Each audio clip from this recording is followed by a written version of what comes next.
Nós sempre falamos aqui sobre que o inferno não é uma coisa real.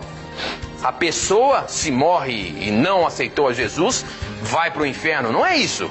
O que a gente, pelo menos é o que a gente fala aqui. Só que alguns textos da Bíblia dão-nos a entender de que realmente o inferno acontece. E tem uma pergunta, um SMS que chegou ainda há pouco, que antes de começar o programa, deixa eu ver se a pessoa já não mandou de novo, aí sumiu ele aqui. Não, mas está aqui, ó.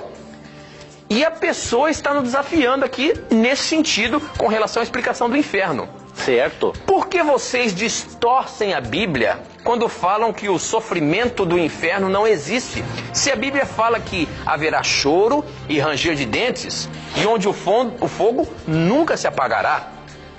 Como duvidar do inferno? E eu acabei de ler aqui, professor, um texto de Judas que realmente nos deixa claro que o inferno existe, até porque os anjos caídos estão presos lá. Será que é isso mesmo? Você viu que eu li aqui no começo do programa, né? Sim. Lembre dos anjos que não ficaram dentro dos limites da sua própria autoridade, mas abandonaram o lugar onde moravam. Eles estão amarrados com correntes eternas lá embaixo, na escuridão, onde Deus os está guardando, onde Deus o está guardando para aquele grande dia em que serão condenados. Isso dá-nos a entender de que existe o inferno e que eles estão presos lá, acorrentados. Como explicar isso, meu amigo? Vamos lá, meu amigo e nosso querido telespectador ou telespectadora que enviou essa pergunta. Deixa eu ver se tem o nome dela aqui. Tem sim, é a Lucidalva de Goiânia. Lucidalva. Obrigado, Lucidalva, por sua pergunta. Vamos analisar a sua primeira afirmação, de que nós distorcemos a Bíblia. Na verdade, Lucidalva, não estamos distorcendo a Bíblia. O que estamos fazendo é apresentar este assunto partindo de dois pressupostos bíblicos e que são imutáveis. O primeiro é de que a natureza humana, ela é holística, ou seja, ela é integral. O ensino bíblico é de que o ser humano é um todo inseparável e quando há a separação do físico, mental e espiritual, ocorre a morte. Neste caso, o ser humano deixa de existir porque a Bíblia apresenta uma visão holística do ser humano. Ali em Tessalonicenses 5, 23 e 24, na primeira carta, Paulo diz que todos os aspectos do ser devem ser santificados. E já em 1 Coríntios 15, 51 a 55, aprendemos que a salvação, a redenção final, inclui também a salvação e a redenção do corpo. Portanto, o ensino de um inferno eterno, atormentando pecadores conscientes após a morte, ele é antibíblico porque, primeiramente, ele vai totalmente contra o ensino bíblico que apresenta a natureza humana como sendo holística. O segundo pressuposto do qual partimos é o de que o juízo final ainda não começou. Sim, o juízo final, momento em que os maus serão castigados no lago de fogo para depois serem destruídos, ele não começou ainda. Então, por exemplo, veja o que diz Atos 17, 31. Pois estabeleceu um dia em que há de julgar o mundo com justiça, por meio do homem que designou, Jesus, não é? E deu provas disso a todos, ressuscitando dentre os mortos. Aqui de forma clara é dito que Deus estabeleceu um dia no futuro em que há de julgar os mortos. Ou seja, o juízo final, a execução é depois, não é agora. Tanto que se você ler com atenção 2 Pedro 2,4, ali é dito que os anjos maus estão reservados para o dia do juízo. Então partimos desses dois pressupostos, do ensino bíblico holístico sobre a natureza humana e do ensino bíblico do juízo final que ocorrerá depois da segunda vinda de Cristo.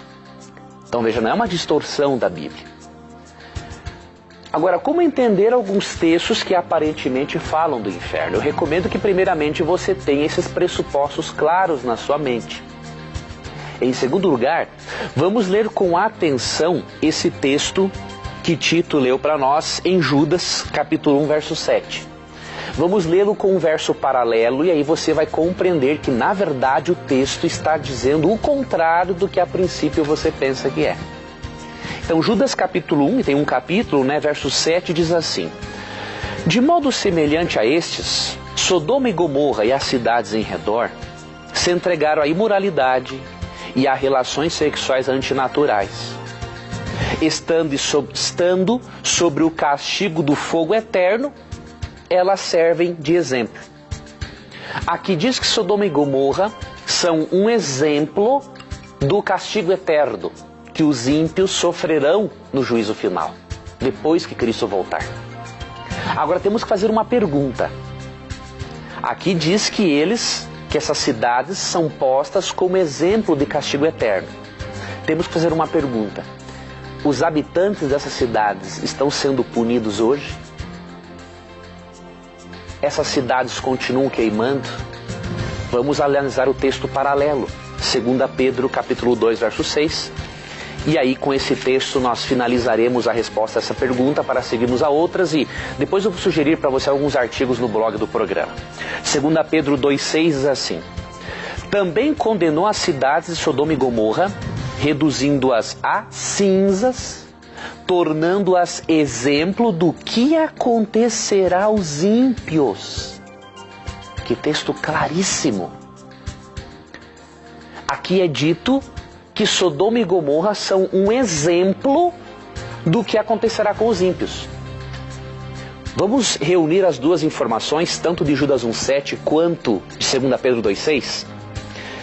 Judas 1,7 falou que o castigo é eterno.